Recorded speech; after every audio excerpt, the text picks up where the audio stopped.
I'm Natasha Duarte. I'm the organizer of the Vermont Anxiety Meetup. We haven't met for a while, but there's been a lot happening in the world. I live in Heinsberg, Vermont. I grew up in Burlington. In my day job, you might want to call it, I'm actually the director of the Composting Association of Vermont and the chair of Vermont's Farm to Plate Food Cycle Coalition. So I work in that world a lot, but part of that as well brings my work into the charitable food system and food insecurity in Vermont and addressing those issues. And at the same time as doing all of that, I work with my friend, Dr. Kristen Allott, who I've known for like 25, 27 years. Something like that, yeah. Who's now in Washington State, but we've stayed in touch. And we actually just wrote a book together, which is really exciting, through New Harbinger. And it's called Fuel Your Brain, Not Your Anxiety. And so my work with her sort of brings in this other, there's interesting overlaps with the work I do in Vermont in terms of food insecurity and food scarcity and nutrition and all of that, as well as the work that I do with Kristen. I was really happy to be able to offer this webinar in terms of just having more discussion about what can we do, especially now that we're, most of us are still at least home more than we normally are. And it's a pretty anxious ridden time with everything going on. So can we learn a little bit about that? And also what we're going to be talking about today is just how, what can we do about it in our own homes for ourselves? Like where is our place of action that we can sort of take control over and move forward a little bit to support ourselves and the people that we connect with. So Dr. Kristen Allott, we met right as I was finishing my undergraduate at UVM and she was embarking on her medical training. And that was a long couple decades ago, 25, 27 years ago. So we've been great friends for a long time. And I've just so appreciated watching Kristen as she sort of figured out the whole medical thing and then pivoted into naturopathy and then focusing in on the, addressing some mental health concerns and really all of what I've seen in her professional work is that it's really based in helping individuals feel empowered in their own lives and finding those places where they might need a little extra support, but also where they can have some impact and influence over their experience in their own bodies and brains. And that's a lot of what we're going to be talking about today. And so I just am so happy to be able to share this with all of you. Thank you for the introduction and those kind words. It's been a long time since I've been in Vermont, but I loved my time in Vermont. I lived in both Burlington and Brattleboro, or specifically Putney. You guys probably know where Putney is, where everybody else doesn't even know where Brattleboro is for a time. And so I'm a naturopathic physician in the state of Washington, and I've specialized in the physical causes of mental health for the last 15 years, really working with people who have depression, anxiety, bipolar, addictions, and always fatigue, to feel better. And I have a niche practice where often people had tried all the meds and tried all the therapies and tried all the mindfulness. And I was like, let's just figure out what your body might be physically missing. May that be food or sleep or exercise or nutrients. And so today we're going to just focus on the food piece. Because I think a lot of people don't understand the impact that food has on mood, and more specifically, anxiety, depression, and fatigue. We're going to do the physiology of anxiety and what we can do about it. So, of course, there's always a word of caution. So this is a presentation and for educational and informational purposes only. It's not intended to be medical advice or consultation or diagnosis or treatment. So again, this is just for us to have a discussion and maybe educate you and provide you with some information that you may have heard before or maybe not heard before, but might decide that you have an interest in trying for yourself. So our goals for today is understand the reactive limbic brain versus the responsive cortex brain. And generally speaking, I have practiced martial arts for more than 20 years and have studied that from that view as well as the neurobiological view. And usually being in our responsive cortex brain is infinitely more comfortable, but we don't even know when we slip into our reactive limbic brain. So we're going to talk a little bit about that, and then we're going to understand how and when and what you eat influences that shift from sort of smart brain to not so smart brain. And then we're going to have talk about actionable tools to reduce anxiety. So in order to facilitate not going through all the studies, which I love to do. I do 2-day trainings for mental health professionals, and we go through all the studies. Natasha helped me just throw this up onto a word cloud. And there are studies that show that specifically food insecurity, lack of nutrients, and hypoglycemia relate to all these conditions and experiences. And so we're going to really hone down on the impact of what foods we need to eat to control them and how to do that. But I did have to do a few studies. So hypoglycemia, which medical hypoglycemia is where your blood glucose gets down to 65 milligrams per deciliter. But on the way down there, your body is going to respond with a whole bunch of hormones. And so then there's sort of colloquial hypoglycemia. I'm sure we all know somebody who's like, oh, my mother's hypoglycemic. And their blood glucose may not get medically low, but it does decrease their attention span and emotional regulation and ability to cope with stress, which has all been tested in the last 9 months for sure. It also relates to criminality, aggression, impulsive behaviors, and addictions. And so understanding the impact of the hormones behind hypoglycemia, I think, is really important. And what I have seen and the people I have trained have reported that to be true.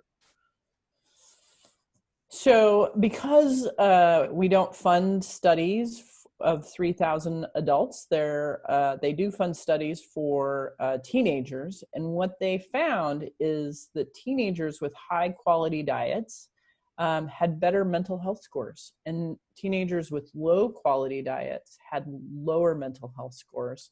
And in the course of the several years that the study was on, if the adolescent got better food, they had better mental health. And if they got worse food, they had worse mental health. And the research is so outstandingly high on this piece in the last 10 years. It's just worth, like, our food impacts our mood. So this is an interesting study because it looks at the timing of food. And so there was a study where they looked at judicial decisions. And so, judges are very educated people, and they knew they were in a study. They thought they were in a study for implicit bias around parole. They were reviewing files for parole. And so basically they'd look at the file and say, consider for parole, stay in jail for another year.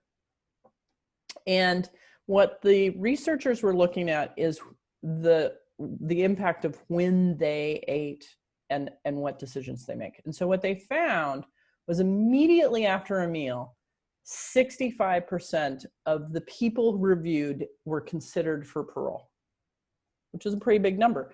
So I want you to think, so if food has an impact on decision-making, how many people were considered for parole immediately before that meal?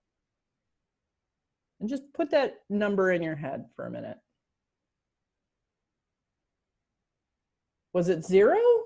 No one gets parole the hour before a meal? Like, that's not justice. And occasionally I do talks in front of lawyers, and judges, this really gets their attention. And so why I bring this up is that this impacts all of us. It doesn't matter if we're a judge or we're a stay-at-home mom, or we're locked in our house because of COVID, or we're approaching homelessness. Like, if we want to be at our best, we have to feed our brain, particularly during high stress events, because otherwise it's our lizard brain that's making the decisions. And it makes really different decisions than our prefrontal cortex or our smart brain.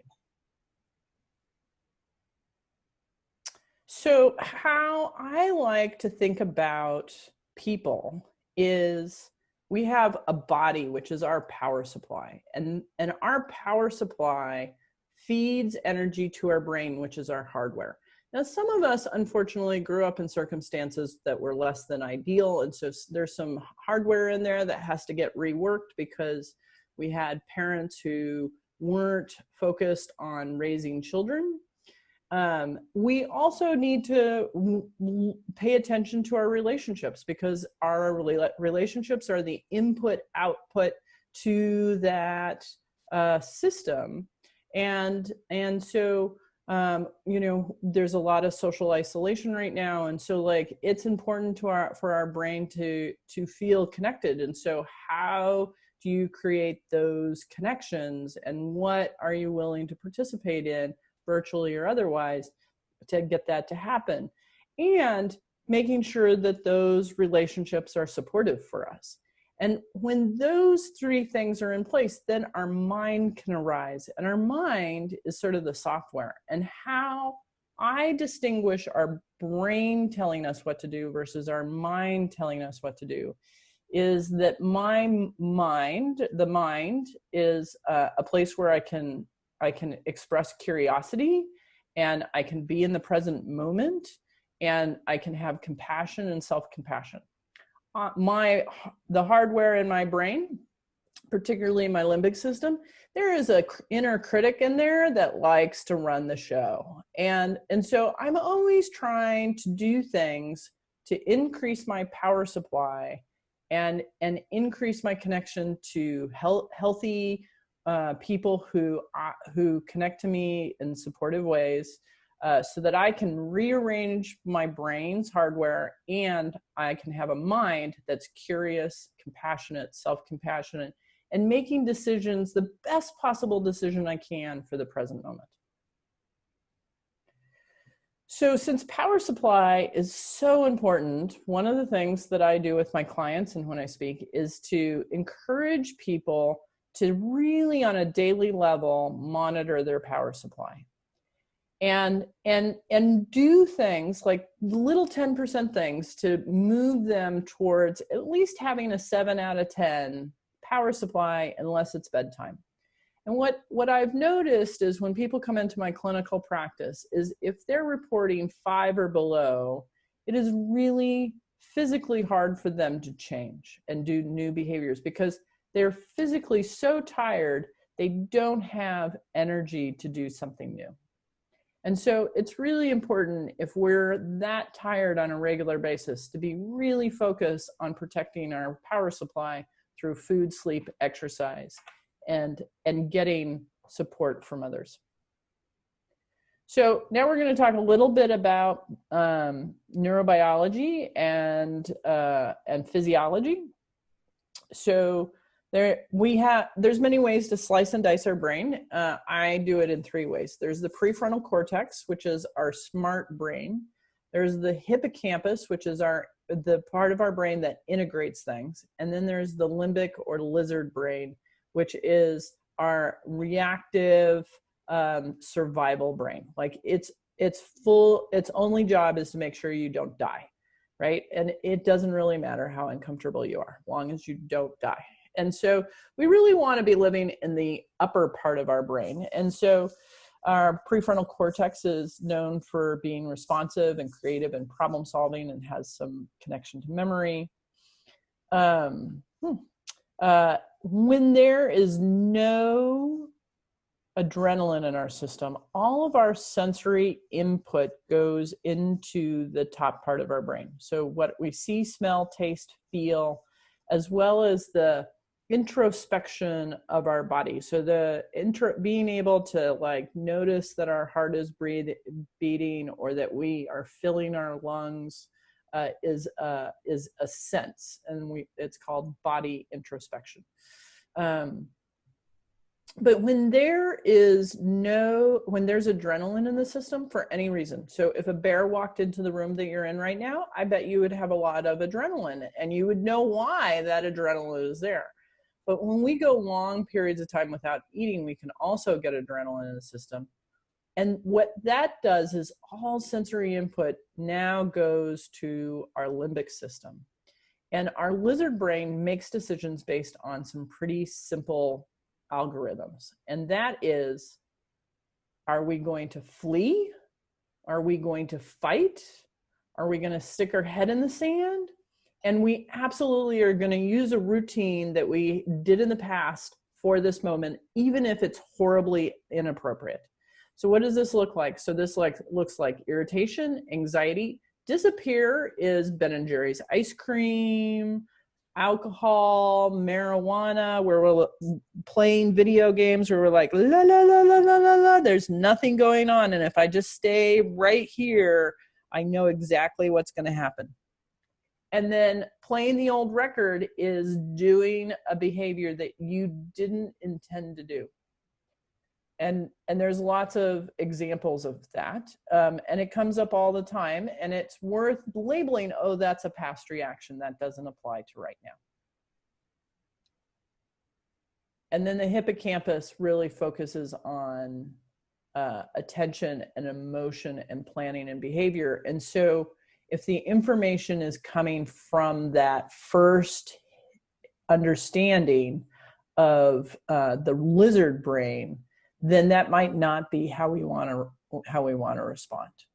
A classic example of this, I work with a lot of people in recovery. A woman recently, she went to the grocery store after being at work, because she is an essential worker, and so and she went to the grocery store, and she's trying to give up alcohol. And she hadn't eaten in 5 hours, and so she had adrenaline in her system, and she just went around, bought what she normally buys, and then brought a bottle of wine home. She never ever said, okay, I'm going to drink tonight. It was just in her body memory to do that. And then there might be a discussion in the brain of, am I going to pour it out, or am I going to drink it and then talk to Kristen in the morning? And but it is really hard for the cortex at that moment to change behavior. So let's talk about what happens with food. So let's just start with breakfast. So typically people have cereal, scone, a piece of toast for breakfast. And when we have mostly carbohydrates, what happens is glucose goes up, and because of insulin, the glucose in the bloodstream gets swept into cells, and so it decreases. And our smart brain, our cortex, has fuel for about 1.5 to 2 hours after breakfast. And after that, there's just a little bit of adrenaline that starts to move into the system, which is going to shift our brain from thinking from the top of our brain, our cortex, to the back of our brain, like we saw with the judges. And we're going to make radically different decisions. And we won't know that we're making radically different decisions, which is so annoying. So most of us, not all of us, but certainly I did this in medical school, is we just eat carbs all day long, practically every 2 hours. And people come in and they're like, oh, I have a willpower problem because I eat sugar all the time. And I'm like, no, you are trying to stay out of your limbic brain. And if you have a history of trauma, that is really important to do.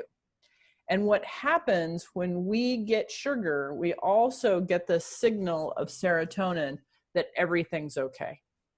And so it's temporary, but it's this nice little neurological shift to be like, oh, yes, I had sugar or alcohol, everything's okay. It may not be a long-term strategy, but it's a brilliant short-term strategy. So let's talk about what happens if we go longer than 2 hours without eating, because we're exerting our willpower to not eat sugar every 2 hours, right? And so there's declining glucose to the brain, which releases adrenaline and a whole bunch of other hormones, but I'm just going to focus on the adrenaline because it's what impacts the brain and the body. With that release, the liver is stimulated to make glucose for the brain. That glucose is also available for fat tissue. Fat tissue basically is always sitting there, and as glucose goes by, going, come on in, have a seat. You never have to leave. We'll just keep you here forever. That's the nature of fat cells. So we cannot make glucose out of fat. And so we have to make it out of something else, which is protein. And that protein is either going to come from our diet or it's going to come from our muscle mass.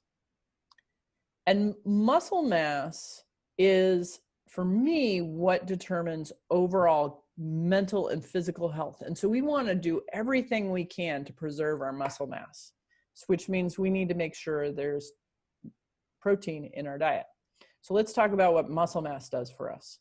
One, it's a major determinant of our metabolic rate, which really tells us how many calories we can eat in a day. It also produces brain fertilizer, brain-derived neurotropic factor. You can look it up on Wikipedia. It's got a great write-up. BDNF is what you're looking up.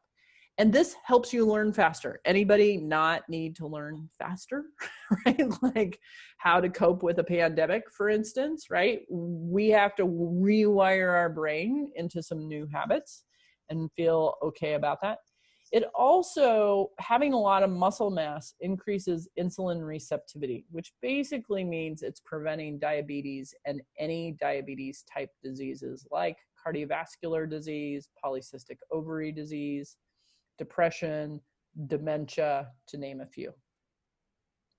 So the take home in this physiology is if we go all day without eating, our body is literally eating itself and eating the muscle mass that's going to preserve our long-term health. And so that is not a habit that we want to do day after day after day. And oh, by the way, if we do want to burn that fat mass, we have to do it with our muscles. So there's a slide on the summary of physiology. I'm not gonna read through this today. We're recording this, and you can pause this and read through it if that's a better learning style for you than the visual. So what's the fix? Well, look at this. So if you eat protein along with carbohydrates and fats and fibers, so not just protein, but protein with carbs and other things, we now have a fuel supply for our brain for 3 to 4.5 hours. So we just doubled our power supply to our brain. So the metaphor that I use around this is if we're sitting in a room that has no windows, and there's a rheostat that will turn off the lights every 2 hours, or you can walk down the hall and every 3 or 4 hours and throw a switch, and every 3 or 4 hours the lights are going to turn off. Some days you're going to just get up and turn the light in the room, and other days, if it's really important, you're going to walk down the hall and have an extended power supply, particularly when you have to do something important at work, or if you're interviewing for a job, or if you're having an important discussion. So the benefits of eating enough protein: better sleep, particularly early morning waking. We're going to talk a little more specifically about that. Some of you might be having 3 a.m. committee meetings. That is a hypoglycemic event. Less fatigue, particularly in the afternoons. If you're having a lot of afternoon fatigue, that's usually because you're not getting up and eating within an hour of waking. And so if you struggle with getting up and eating, we're going to talk about lizard brain treats to start out the day. You'll have more energy in general. You'll have better and stable moods, definitely less depression and anxiety, higher metabolism. You're going to be hungry less frequently. So how much protein should we eat? Well, that is based on your weight. So if you met me, your brain would probably say, wow, she is almost 6 foot and I am, and I weigh about 180 pounds. And so I need to be getting about 70 grams of protein in the day, divided over the course of the day. What I see is the minimum amount of protein that people need to get in to have good mental health is about 65 grams. And so if you're over 200 pounds, getting to 80 grams of protein in a day is challenging. And so starting at 65 is a good place to start for good mental health. So what I see is when people optimize their food, if they've been having panic or extreme anger, what I see happen, which would be 10 out of 10, and extreme anger is not hitting, it's just like yelling, that they are able to drop those emotions down to at least a 7 out of 10. And then they can use their cognitive skills to do better. Natasha, I see my thing going up and down. Are there questions? I just wanted to pause and see if there are any questions at this point. And I cannot hear you, Natasha. Thank you glad I left my camera on. Sorry, I'd muted myself. Someone's just they were seeing the slides and then they stopped being able to see the slides. So I'm just trying to troubleshoot the tech. Oh, and now they're up again. So we were just troubleshooting technology. Okay. I just thought I would take a pause to make sure that there were no questions. Okay. I'll go back. And at the end of the slide deck, we're going to do some Q&A and then do some other problem solving. So we're just kind of getting through the science and then we'll do some more Q&A. So lizard brain treats. These are fabulous to have around. So what is a lizard brain treat? It is a tot box of juice or a quarter cup of juice and a handful of nuts. I got this at Trader Joe's, but you can get this at a number of different places. And where this is really helpful is when you're emotionally dysregulated, or you're with somebody who's emotionally dysregulated. So I've had teenagers in my house, and sometimes they came in and they're just like, and I was just like, juice? Nuts, like talking to someone who's like, and the same in my office. When we were meeting live, I was just like, juice and nuts. And now that we're meeting virtually, when somebody is really emotionally ramped up, I'm like, hey, I want you to go to the kitchen and do you have juice? Do you have honey? Do you have a spoonful of sugar? I don't care. I need you to get a really quick carb into your mouth and into your brain so that you can shift from your lizard brain, the back of your brain, to the top of your brain. And it's amazing. Like in 10 minutes, they're like, and then you're like, and they're like, oh yeah.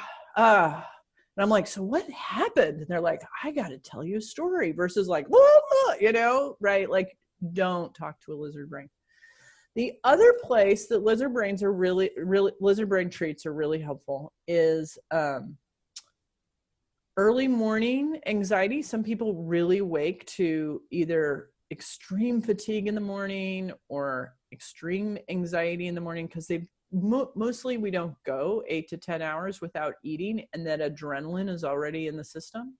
This also applies to 3 a.m. waking committees. And also people who have PTSD and are sometimes waking to PTSD nightmares, like waking and immediately getting a little juice and nuts in. So the juice helps the cortex re-engage, and then the nuts is to back it up so that you don't do it in 30 minutes. So it's a fast burning fuel versus a slow burning fuel. The other thing that's really helpful to have around is, so a lizard brain treat is going to hold for like 30 minutes, maybe an hour. But sometimes we just need a little more time to stay focused. And so because I knew I was doing this seminar, I made sure that I got up for breakfast and I ate a high protein meal, because it's, I always get a little bit of anxiety for any presentation, because I want to do my best. And certainly I want to not be doing it from a habitual brain perspective. And so, so if you have a meeting, an important meeting, like getting a little bit of protein and carbs in right before the meeting, so that you're sure that you're going to have 2 to 3 hours before your brain runs out of fuel. So this could be a sandwich with protein, a protein bar, a protein shake, a burrito, or a protein roll-up, but like a substantial amount of protein. And please hear me, it's not just protein. It's protein with carbs. So the other tool that we have is organizing yourself to just do the experiment where you're eating protein every 3 hours for 3 days, and just see if you feel better, if you have less anxiety during those 3 days, if you have more energy and mental clarity. And so this is just a template, and Natasha is going to share with you some handouts when we're done. But this is just a template. You can change it in any way you want, but it's a way to just get started. And this is from an omnivore perspective. We have tools for plant-based people as well. So, for breakfast, you want to get up and eat within an hour of waking. You might need to get a little juice in there if you are not hungry in the morning. Generally, if you get a little juice in the morning, your body will be like, hey, we are going to hit the adrenaline button again after 20 minutes after juice. So maybe you should get us breakfast. And so it's easier to eat breakfast. And I should just pause and say, part of the reason why we're not hungry when we go a long time without eating is because when we have adrenaline in a system, our digestive system gets shut down. And so there's in terms of signs, like we will get hungry and then we will stop being hungry if we go too long. And it's because our digestive system is totally shut down. And that's why that juice helps us wake that, not only our cortex up, but our digestive system up, so that we can eat breakfast. So couple eggs, piece of toast, apple for a little fiber. And then 3 hours later, you want to have just a little bit of a snack, not a meal, but like a handful of nuts or a spoon of nut butter. I just have nut butter, and I'm like spoon of nut butter, and I'm good to go. For people who like cottage cheese, a quarter cup of cottage cheese is about 6 to 8 grams. And so it's a lot of protein. Lunch, 20 grams so if we're trying to get 65 grams of protein a day, we want to divide that over the course of the day. So we want to get about 20 grams of protein in a meal. And so that's a decacards of meat. So we need to be able to eyeball and be like, yep, that's a decacards of meat. And that can be in a salad or a wrap or a soup. When I'm in a hurry, like sometimes I just nuke some soup and put some sausage in there, and then get our veggies in some form. Then we're going to have a snack, and then we're going to have dinner. And then if we're having 3 a.m. committee meetings, or we're waking up really groggy or PTSD nightmares, having some protein before we go to bed will really help that, because basically we're throwing in protein and saying, here, eat this, don't eat me. So I just wanted to go through. So afternoon fatigue, if you're having afternoon fatigue, do you remember what I said? And I'm just going to not quiz you. I'm just going to give you a pause. And 3 days of protein, and eat breakfast within an hour of waking. And if you're struggling with early morning waking, like 3 a.m. and the committee's like, blah, blah, blah, blah, blah, get up out of bed, or put a lizard brain treat right by your bedstand. And most people will go to bed, back to sleep within a half hour. Anxiety, about a 30-minute meeting. If I had a really important meeting that was going to 30 minutes, I don't care what kind of time of day, I would make sure that I get a lizard brain treat immediately before the meeting so that I can make it through the meeting in being my best self. All day fatigue, you're back to 3 days of protein. Anger, like, something comes along and you're just like, whoa, right? Then you want to try the lizard brain treat. And then for those of us who transition, may that be get up and go to the living room, or actually transitioning back at home when there are kids in the house, putting lizard brain treats 10 minutes before greeting the kids. Like, if you are going into a situation where somebody has the potential of being dysregulated, make sure you fuel your brain right before you meet with them. What tools might you share? So we all have people who are struggling right now. And so if people are doing all day meeting, back-to-back Zoom meetings, like making sure that you have some lizard brain meals and that you're getting protein in throughout the day is really important. And then if you have a teenager or family member who's just losing it, just hand them some juice and nuts before you try and have a discussion about what they should do or what they did. And then working with somebody who is difficult to work with emotionally. This is what I used to train people to do, is just bring food to those meetings, but now we're all meeting virtually. And so what I've been working with people on doing is being like, schedule them at noon and be like, do you mind if we eat together? And sometimes you can get them to bring a meal. So quick snacks to have on hand, quick natural sugars, top boxes of juice, non-peanut bars, because some people have problems with peanut bars. I like Cliff bars. Non-nut bars, Scout bars. There are packs of nuts from Trader Joe's or Costco that you can get, or nut butter stacks. And then shelf-stable protein shakes like Orgain is one that you can get off of Amazon. The other one that you can get in most stores is Odwalla protein shakes, and that needs to be refrigerated. So think of something that you've learned today that you're going to go try it. Rather than completely changing your life, just do a 15% solution and see if it improves your energy and mental clarity. Yeah, and if you want to go one more slide, Kristen, I think we have some contact information. That's right. If you want to join our newsletter, or if you go to KristenAllott.com, there is lots of resources there. And thank you all for joining us today. Yeah, thank you all for joining us.